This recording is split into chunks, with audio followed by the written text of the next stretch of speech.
عبداللہ مسعود اور حبیب نے ان کے پیچھے لگا دی. ایک ہجوم ہے, ہاتھ میں سنکریلے لے کر, پھترے لے کر, لکڑیاں لے کر اللہ کے رسول صلی اللہ علیہ وسلم کی طرف آ رہے ہیں.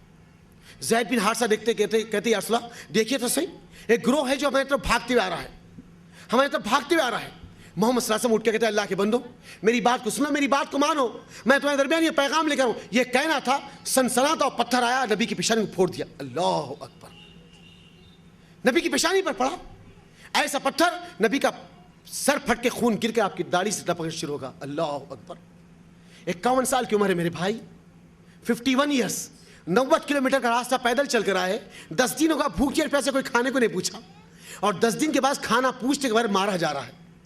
زید نبی کریم صلی اللہ علیہ وسلم کو لپٹ گئے, سنکریلے ہاتھ میں, کانٹیاں دار لکڑیاں ہیں جو زید کی پیٹھ کو چھنی کر دی. اللہ اکبر, اللہ اکبر.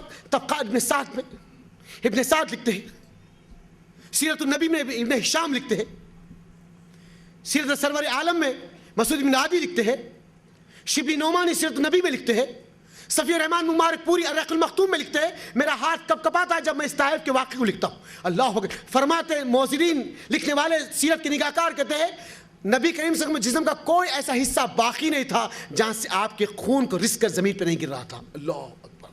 جسم کا کوئی ایسا حصہ باقی نہیں تھا جہاں سے آپ کے جسم سے خون رس کے زمین پہ نہیں گر رہا تھا. اس قدر مارا گیا, اس قدر مارا گیا کہ جسم چھنی چھنی ہو گیا. کبھی زید کبھی محمد صلی اللہ علیہ وسلم ایک دوسرے کو سمٹتے لپٹتے. کہاں تک مارا گیا دوستو؟ 3 کلومیٹر دور تک. اللہ اکبر.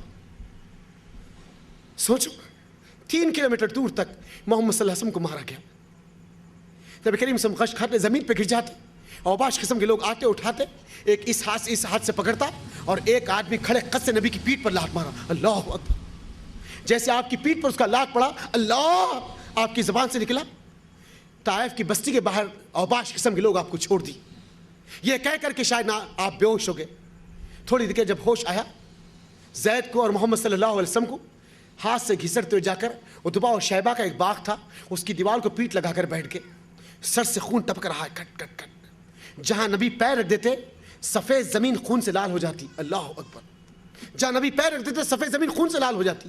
اپنے پیٹ کو لگا کر آپ نے دیوار سے بیٹھ گئے, سر کو نیچے کیا, آسمان کی طرف دیکھا, دعا کرتے اللہ کن لوگوں کے حوالے مجھے کر دیا میرے مالک, کن لوگوں کے حوالے مجھے کر دیا, کیا تم مجھ کو ان پر حلال کر دیا یا تو ان کو مجھ پر حلال کر دیا اے میرے مالک. پھر سر کو اٹھاتے, ٹپک رہا ہے خون داڑھی سے لپ لپ لپ زمین کے اوپر, سر ہونٹ پھٹے ہوئے ہیں, پھوٹے ہوئے ہونٹوں سے آسمان کی طرف دیکھتے, کپ کپاتے دونوں ہاتھ اٹھاتے اور کہتے اللہ میں اپنی کمزوری کا تجھ سے شکوہ کرتا ہوں. اللہ اکبر. کیا کہتے میرے مالک, میں اپنی کمزوری کا تجھ سے شکوہ کرتا ہوں میرے مالک, اگر مجھ میں قوت اور ہوتی تو تیری دین کی بات کو میں لوگوں تک پہنچا دیتا. اللہ اکبر. اے میرے مالک اپنی کمزوری کا تجھ سے شکوہ کرتا ہوں میرے رب, ہے میرے رب اپنی کمزوری کا تجھ سے شکوہ کرتا ہوں میرے مالک, مجھ میں اتنی قوت نہیں کہ میں تیرے پیغام کو تیرے بندوں تک پہنچا سکوں. سر جھک گیا.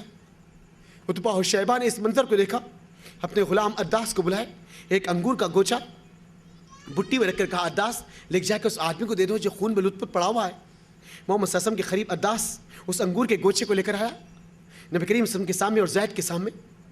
کہتے ہیں کہ سرکار یہ میرے مالک نے آپ کے لیے دیا ہے, آپ نوش فرمائیے, آپ کھائیے. محمد صلی اللہ علیہ وسلم اپنے ہونٹوں سے خون کو صاف کرتے, ایک انگور کا دانہ توڑ کے بسم اللہ کر کے اپنی زبان پہ رکھتے. عداس کا جسم کپ کپا جاتا, بٹی چھوٹ جاتی, دونوں زانوں پہ زمین پہ ٹک جاتا. نبی کے چہرے کو دیکھتے کہتا آپ کس دیش سے آئے, آپ کس دیش سے آئے, آپ کہاں کے ہو, آپ کس ملک سے آئے ہو. میں نے اس شہر میں اس بستی میں اس الفاظ کو پہلی مرتبہ سنا. محمد صلی اللہ علیہ وسلم عداس انگور کا دانہ باہر نکال کے عداس کے چہرے کو دیکھے, عداس عداس تو کہاں کا رہنے والا ہے, تو کہاں سے ہے. عداس کہتا ہے یا رسول اللہ, عداس کہتا ہے میں نینوا کا ہوں, متی سے میرا تعلق ہے. محمد صلی اللہ علیہ وسلم کہتے ہیں متی ابن یونس, متی ابن یونس. تو کہتے ہیں یا رسول اللہ صلی اللہ علیہ وسلم آپ متی ابن یونس کو کیسے پہچانتے, آپ متی ابن یونس کو کیسے پہچانتے. تو محمد صلی اللہ علیہ وسلم کہتے ہیں اللہ کے بندے وہ بھی نبی تھا اور میں بھی نبی ہوں. اللہ اکبر. یہ کہنا تھا. عداس کہتا ہے یا رسول اللہ صلی اللہ علیہ وسلم آپ کا دست حق آگے بڑھائیے, آپ کا دست حق آگے بڑھائیے. محمد صلی اللہ علیہ وسلم جیسے اپنا دست حق آگے بڑھاتے, عداس نبی کے ہاتھ پہ ہاتھ رکھ کے کہتا ہے اشہد ان لا الہ الا اللہ واشہد ان محمد رسول اللہ. پوری بستی انکار کر دی, 10 دن بھوکا اور پیاسا رکھا گیا, نہ کھانے کو دیا نہ پانی کو دیا. لوگ آپ کو ڈھکل دیے باہر, ایک آدمی ایمان لایا. جیسے عداس ایمان لایا, اس کے مالکوں نے اس حرکت کو دیکھ کر کہا, عداس تیرا دین ان کے دین سے بھاری ہے, ان کو کہے ہماری دیوار چھوڑ دے اور نکل کر چلے جائیں. ہم اب ان کو یہاں رکھنے والے نہیں, ورنہ طائف کے لوگوں نے جو حرکت کی ہم وہی حرکت ان کے ساتھ کریں گے. عداس کب کپاتے محمد صلی اللہ علیہ وسلم کے سامنے آتا, کہتے آقا میں بڑا مجبور ہوں, آپ کا ساتھ نہیں دے سکتا, میں غلام ہوں, بک کر آ گیا ہوں. میرے مالک کہتے کہ آپ یہ بستی چھوڑ کر چلے جائیے. محمد صلی اللہ علیہ وسلم زید کا ہاتھ پکڑ کے تھامتے, 2 قدم اٹھ کے آگے جاتے, ٹک ٹکاتی نگاہوں سے نبی کو دیکھ رہا ہے کہ اب پھر زندگی میں ملاقات ہونا ہوگا. اللہ اکبر. صحابہ بیٹھے ہوئے, اللہ کے رسول صلی اللہ علیہ وسلم مسجد نبوی میں, صحابہ کہتے یا رسول اللہ ہم بڑے خوش نصیب ہیں جو آپ کو دیکھے اور آپ کے ہاتھ پر ایمان لائے. ہم بڑے خوش نصیب ہیں جو آپ کو دیکھے آپ کے ہاتھ پر ایمان لائے. اللہ کے رسول کہتے ہیں ہاں اللہ کے بندو تم بڑے خوش نصیب ہیں جو مجھ کو دیکھے اور میرے ہاتھ پر ایمان لائے, لیکن یاد رکھو وہ بھی بڑے خوش نصیب ہوں گے جو مجھ کو نہیں دیکھیں گے مجھ پر ایمان لائیں گے. میرے عزیزو یہ زندگی نبی کی ہے جی, یہ واقعات نبی کے ہیں جی. ہم کس کی امت ہے غور کرو.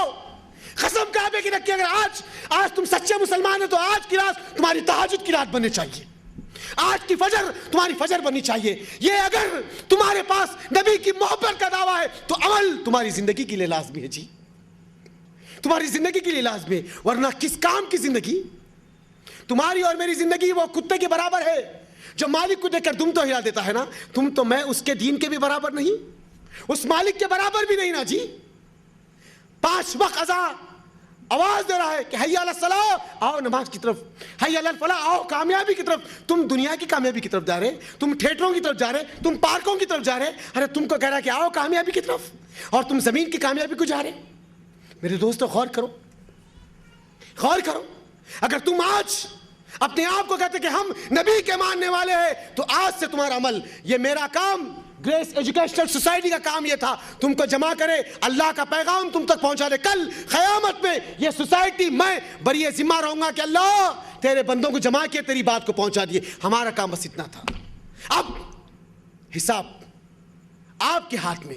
کیا خوب شاعر نے کہا, نہ وہ عہد شباب باقی ہے نہ وہ اہل شراب باقی ہے, لذتیں ختم ہو گئی امجد, اب لذتوں کا عذاب باقی ہے. میرے عزیزو سرچ کرو اپنی زندگی کے اوپر, غور کرو اپنی زندگی کے اوپر, انالائز کرو اپنے آپ پر. 20 سال 25 سال 30 سال 40 سال 50 سال زندگی کے کہاں کھپ گئے؟ اچھا گھر بنانے کے لیے, اچھی گاڑی خریدنے کے لیے, اچھا بینک بیلنس کے لیے, اچھا بچوں کو پڑھانے کے لیے, چوٹ میں ہاتھ دکھانے کے لیے, خاندان میں روب بتانے کے لیے کہاں چلے گئے؟ غور کرو. اس وقت کا مجھ سے اور آپ سے سوال ہوگا تم کیا جواب دیں گے؟ 30 سال کا وقت ہمارا جو کھپ گیا, اس کا اگر اللہ حساب لگا تو ہم کہاں جواب دیں گے؟ میرے دوستو جب تک سانس ہے عمل ہے, جب سانس چھوٹ جائے تو عمل نہیں حساب ہوگا, عمل نہیں حساب ہوگا. اللہ کے لیے عمل کی طرف ہو, عمل کی طرف. تک ٹکاتی نگاہوں سے نبی کے چہرے کو دیکھ رہا ہے کہ اب زندگی میں پھر کبھی ملاقات ہونا ہو. 2 قدم اللہ کے رسول صلی اللہ علیہ وسلم آگے بڑھے, پلٹ کر عداس کو دیکھتے. عداس نبی کے چہرے کو دیکھ رہا. کیا مقام ہے جی, کیا مقام ہے. دونوں کی نگاہیں ایک دوسرے کو دکھ رہی. اللہ کے رسول صلی اللہ علیہ وسلم عداس کے چہرے کو دیکھ کہتے عداس اب زندگی میں پھر کبھی ملاقات ہو نہ ہو, عداس اب زندگی میں پھر کبھی ملاقات ہو نہ ہو, لیکن عداس تو جنت میں مجھ سے ضرور ملے گا, تو جنت میں مجھ سے ضرور ملے گا. تو نے جو کلمہ پڑھا اس پر قائم رہنا, اس کا بدلہ جنت ہے. اس کا بدلہ جنت ہے. میرے دوست و ساتھیوں, میرے دوست و ساتھیوں, نبی کے نام پر کلمہ جو ہم پڑھیں اس کا بدلہ جنت ہے. دوست ساتھیوں, عمل کرنے والے بنے. اللہ کے رسول صلی اللہ علیہ وسلم نکل کے 2 قدم آگے بڑھا کے بستی کے باہر آئے. ایک بادل کا ٹکڑا ہے جو آپ پہ سایہ کرتے چل رہا ہے, بادل کا ٹکڑا سایہ کرتے چل رہا ہے. 2 قدم آگے بڑھے, نبی کریم صلی اللہ علیہ وسلم کو زید دیکھ کے کہتے یا رسول اللہ آسمان پر تو دیکھیے ایک بادل کا ٹکڑا جو سایہ کرتے چل رہا ہے.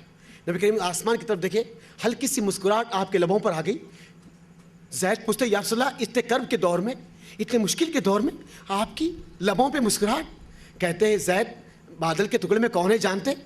کہتے یا رسول اللہ نہیں, یہ کہنا تھا. دونوں فرشتے زمین پر اترے. جبریل نے کہا السلام علیکم یا رسول اللہ. آسمان اور زمین کے فرشتے طائف کی حرکت پر اس عمل کو دیکھ رہے تھے. طائف والوں کی حرکت پر آسمان اور زمین کے فرشتے دیکھ رہے تھے. اے اللہ کے رسول صلی اللہ علیہ وسلم میرے ساتھ